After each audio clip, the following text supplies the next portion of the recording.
AML acute myeloid leukaemia बच्चों में पाया जाने वाला खून का एक कॉमन कैंसर। आज हम इसे डिस्कस करेंगे। मेरा नाम डॉक्टर सैयद नासिर अब्बास है। मैं पीडियाट्रिक हेमेटोलॉजिस्ट ऑन्कोलॉजिस्ट हूँ और हेड बोन मैरो ट्रांसप्लांट का चिल्ड्रन हॉस्पिटल लाहौर में। AML जैसे कि इसके नाम से ज़ाहिर है, खून की वो किस्म जो माइलॉइड सेल से होता है। ये खून का वो कैंसर जो अमूमन बच्चों में दूसरा नंबर पे पाया जाता है। पहले नंबर पे जिस तरह हम डिस्कस करते हैं कि एक्यूट लिम्फोब्लास्टिक ल्यूकीमिया, जो कि बहुत ज़्यादा काबिल इलाज है और तकरीबन 90% इसमें कामयाबी के चांसेस हैं। AML भी काबिल इलाज है, मगर इसकी ट्रीटमेंट ज़रा शॉर्ट होती है, कम होती है। अगर ALL की ट्रीटमेंट तकरीबन कोई 2.5 से 3 साल ही है तो इसकी तकरीबन कोई 6 से 8 महीने होती है। मगर ज़्यादा एग्रेसिव है, इसमें ज़रा ज़्यादा कीमोथेरेपी देनी पड़ती है। इसकी क्या अलामात होती हैं और इसे क्या बचा जा सकता है या इसकी क्या ट्रीटमेंट ऑप्शन हमारे पास अवेलेबल है। तो AML हमारे ब्लड कैंसर में बच्चों में पाया जाने वाला दूसरा कैंसर है। बड़ों में भी पाया जाता है, मगर वहाँ तरीका इलाज थोड़ा मुख्तलिफ हो जाता है। बच्चों में जब ये ब्लड कैंसर होता है तो इसमें सबसे पहली अलामत अमूमन जो नमूदार होती हैं वो अमूमन गिल्टियाँ वगैरह नहीं होती। बाज़ औक़ात इसमें जिगर तली इतना नहीं बढ़ा हुआ होता। इन बच्चों में सिर्फ खून की कमी से अलामत शुरू होती हैं, जिसमें सुर्ख खून की कमी हो सकती है, जिसमें हड्डियों में दर्द हो सकता है, जिसमें ब्रूजेस निशान वगैरह बन सकते हैं। और अमूमन जिस तरह हम ALL की बात करते हैं कि वहाँ पर जिसमें गिल्टियाँ बननी शुरू हो जाती हैं, लिम्फ नोड्स बनने शुरू हो जाते हैं, जिगर तिली बढ़ना शुरू हो जाता है, इसमें अमूमन तिली तो बढ़ सकती है मगर अमूमन जिगर इतना नहीं बढ़ता और अमूमन जिसम पे गिल्टियाँ वगैरह नमूदार नहीं होती। जब हम खून की पिक्चर करते हैं, CBC का टेस्ट कराते हैं, तो वहाँ पे हमें नज़र आता है कि इसके अंदर एबनॉर्मल सेल्स जो माइलॉइड सेल हैं बहुत तेज़ी से बढ़ रहे हैं।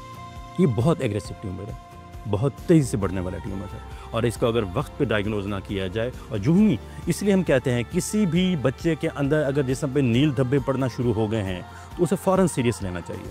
अगर उसका हाई ग्रेड फीवर हो रहा है जो सेटल नहीं हो रहा और उसके साथ ब्रूजेस बनने शुरू हो गए हैं या रंग उसका पीला होना शुरू हो गया है, खून की कमी होना शुरू हो गई है, तो ये एक्यूट माइलॉइड ल्यूकीमिया की इनिशियल साइंस हो सकते हैं। जब ये हम सस्पिशन होती है, एबनॉर्मल सेल्स आना शुरू होते हैं और ना जिसमें गिल्टियाँ बन रही हैं, ना यहाँ पर एब्डोमिनल मैस बना हुआ है, ना छाती के अंदर किसी किस्म का मैस है, तो हमें सस्पिशन होती है कि एक्यूट माइलॉइड ल्यूकीमिया हो सकता है। उसके बाद हम लोग बोन मैरो बायोप्सी करते हैं फ्लो साइटोमेट्री के ऊपर, और अगर ज़रूरत पड़े, अगर रेड सेल हमारे खून के अंदर ही एबनॉर्मल तादाद में बहुत ज़्यादा हो तो हम खून से भी टेस्ट कर सकते हैं और वहाँ से हमें अंदाज़ा हो जाता है कि अगर AML है तो ये कौन से किस्म है। अमूमन AL की 6 से 7 किस्में होती हैं, M0 से लेकर M1, M2, M3, M4, M5। जिस तरह हमारे जिस्म में हमारे रेड वाइट हमारे जिस्म के अंदर सेल्स की मुख्तलिफ इकसाम हैं वाइट सेल की, तो हर चीज़ का ये कैंसर हो सकता है। ये वाइट सेल का भी हो सकता है, ये रेड सेल का भी हो सकता है, ये प्लेटलेट्स का भी हो सकता है। ये सब माइलॉइड में आते हैं। तो सबसे पहले तो हम डायग्नोज करते हैं कि कौन सी किस्म है।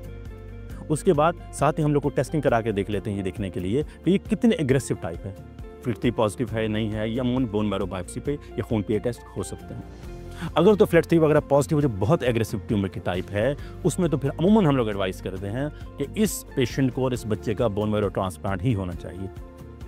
लेकिन अगर एग्रेसिव टाइप ना आए तो फिर हम एडवाइस करते हैं कि इस बच्चे को अमूमन कीमोथेरेपीज जो अमूमन मंथली बेस पे होती हैं और अमूमन 10 दिन तक जारी रहती हैं, फिर गैप आ जाता है, फिर 10 दिन के लिए जारी रहती हैं और अमूमन हम कीमोथेरेपीज देते हैं। मोर देन 50% चांस मौजूद है कि सिर्फ कीमोथेरेपी से, जब हम 2 कीमोथेरेपीज के कोर्स कर लेंगे तो ये कैंसर गायब हो जाएगा, ख़त्म हो जाएगा और हम लोग टेस्ट करके देख लेंगे। अगर ये टेस्ट 2 कोर्सेज के बाद भी पॉजिटिव आए और बीमारी मौजूद हो तो इसका मतलब ये है कि ये बीमारी की एग्रेसिव किस्म है और इसमें हमें अल्टीमेट बोन मैरो ट्रांसप्लांट पे चला जाना चाहिए और बचने की कोशिश नहीं करनी चाहिए। देखिए, मैंने बताया कि ALL में जब हमने बताते थे तो ALL में अमूमन ट्रांसप्लांट हम उस वक्त करते हैं बच्चों के अंदर जब बीमारी जाके वापस आ जाए।